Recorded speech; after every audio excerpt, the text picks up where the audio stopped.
Today we're reading Chapter 2 of The Lion, the Witch, and the Wardrobe. What Lucy found there.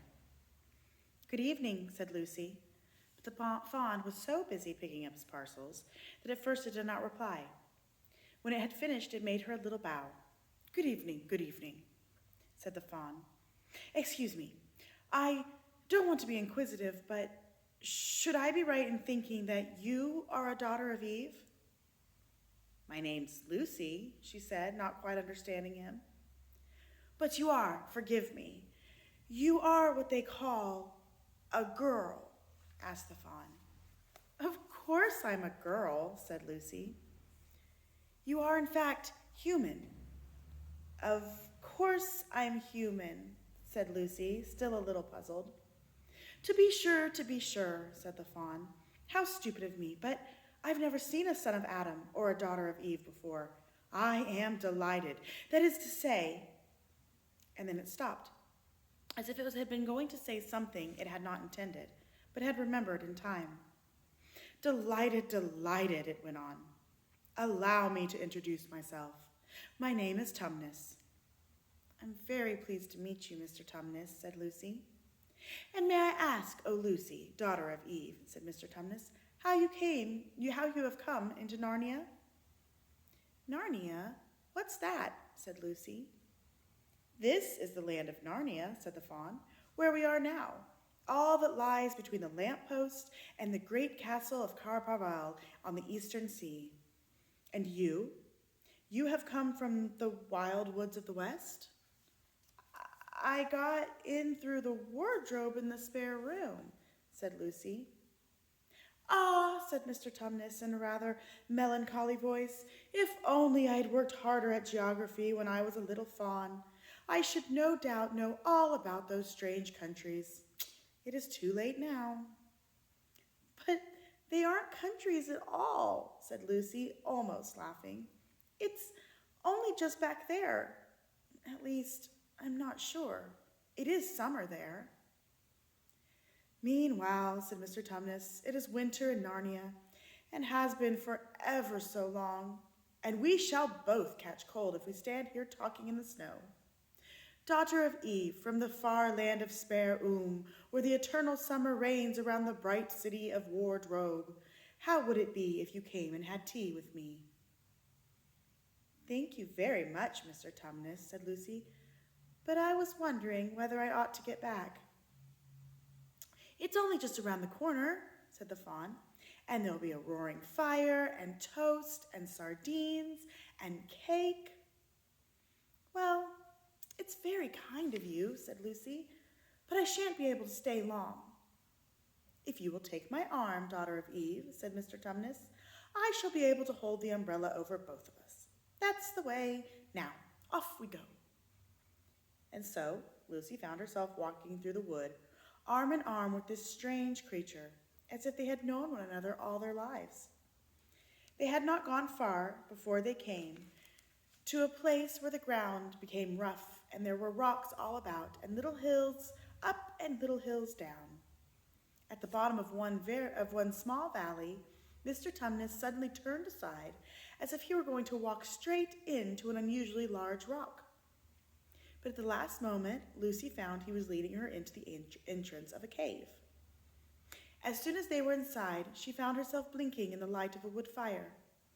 Then Mr. Tumnus stooped and took a flaming piece of wood out of the fire with a neat little pair of tongs and lit a lamp. "Now, we shan't be long," he said, and immediately put a kettle on. Lucy thought she had never been in a nicer place. It was a little, dry, clean cave of reddish stone with a carpet on the floor and 2 little chairs. "One for me and one for a friend," said Mr. Tumnus. "And a table, and a dresser, and a mantelpiece over the fire, and above that a picture of an old fawn with a gray beard." In one corner there was a door, which Lucy thought must lead to Mr. Tumnus's bedroom, and on the other wall was a shelf full of books. Lucy looked at these while he was setting out the tea things. They had titles like "The Life and Letters of Silenus," or "Nymphs and Their Ways," or "Men, Monks, and Gamekeepers, a Study in Popular Legend," or Is man a myth? Now, daughter of Eve, said the fawn. And it really was a wonderful tea. There was a nice brown egg, lightly boiled for each of them, and then sardines on toast, and then buttered toast, and then toast with honey, and then a sugar-topped cake. And when Lucy was tired of eating, the fawn began to talk. He had wonderful tales to tell of life in the forest. He told about the midnight dances and how the nymphs who'd lived in the wells and the dryads who lived in the trees came out to dance with the fawns. About long hunting parties after the milk-white stag who could give you wishes if you caught him. About feasting and treasure-seeking with the wild red dwarfs in deep mines and caverns far beneath the forest floor. And then about summer, when the woods were green, and old Silenius on his fat donkey would come to visit them. And sometimes Bacchus himself, and then the streams would run with wine instead of water, and the whole forest would give itself up to jollification for weeks on end. Not that it isn't always winter now, he added gloomily. Then to cheer himself up, he took out from its case on the dresser a strange little flute that looked as if it were made of straw, and began to play. And the tune he played made Lucy want to cry and laugh and dance and go to sleep all at the same time. It must have been hours later when she shook herself and said, "Oh, Mr. Tumnus, I'm so sorry to stop you, and I do love that tune, but really, I must go home. I meant to only stay for a few minutes." "It's no good now, you know," said the fawn, laying down its flute and shaking its head at her very sorrowfully. "No good?" said Lucy, jumping up and feeling rather frightened. "What do you mean? I've got to go home at once. The others will be wondering what happened to me." But a moment later, she asked, "Mr. Tumnus, whatever is the matter?"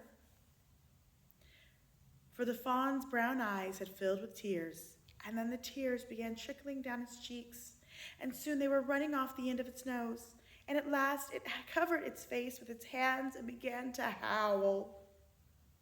"Mr. Tumnus, Mr. Tumnus," said Lucy in great distress. Don't. What is the matter? Aren't you well?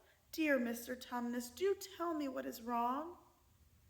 But the fawn continued sobbing as if its heart would break. And even when Lucy went over and put her arms around him and lent him her handkerchief, he did not stop. He merely took the handkerchief and kept on using it, wringing it out with both hands whenever it got too wet to be of any use anymore. So that presently Lucy was standing in a damp patch. "Mr. Tumnus," bawled Lucy in his ear, shaking him, "do stop. Stop it at once. You ought to be ashamed of yourself, a great big fawn like you. What on earth are you crying about?" Oh, sobbed Mr. Tumnus. "I'm crying because I'm such a bad fawn." "I don't think you're a very bad fawn at all," said Lucy. "I think you're a very good fawn. You are the nicest fawn I've ever met." Oh, you wouldn't say that if you knew," replied Mr. Tumnus through his sobs. "No, I'm a bad fawn. I don't suppose there was a worse fawn since the beginning of the world." "But what have you done?" asked Lucy. "My old father, now," said Mr. Tumnus, "that's his picture over the mantelpiece. He would never have done something like this." "A thing like what?" said Lucy.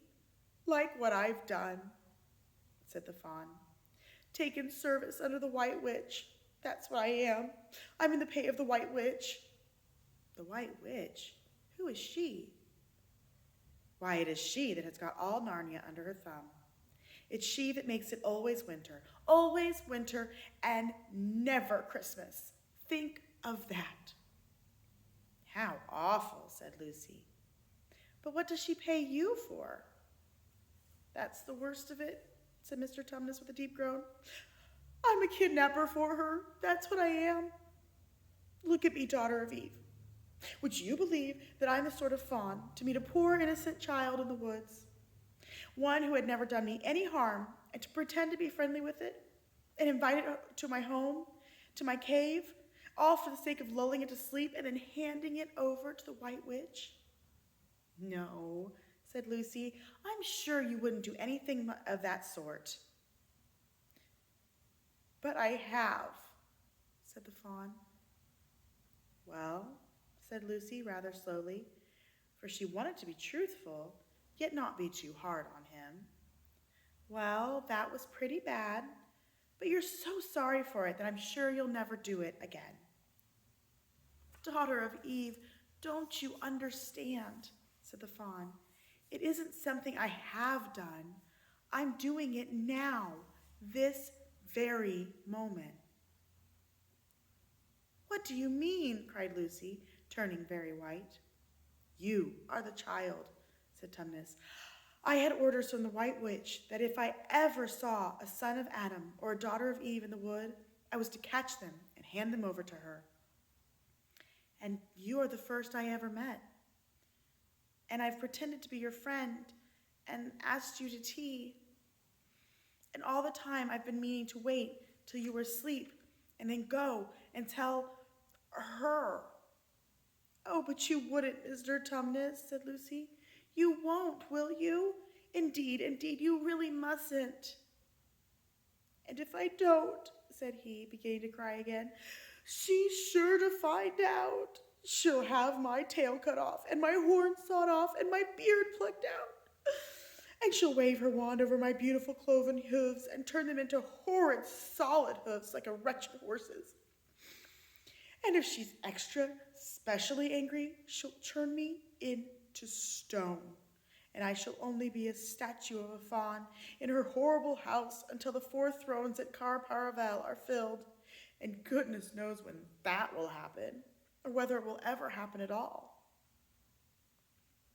I'm very sorry, Mr. Tumnus, said Lucy, but please let me go home.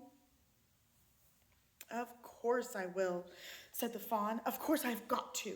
I see that now. I hadn't known what humans were like before you. Of course I can't give you up to the White Witch.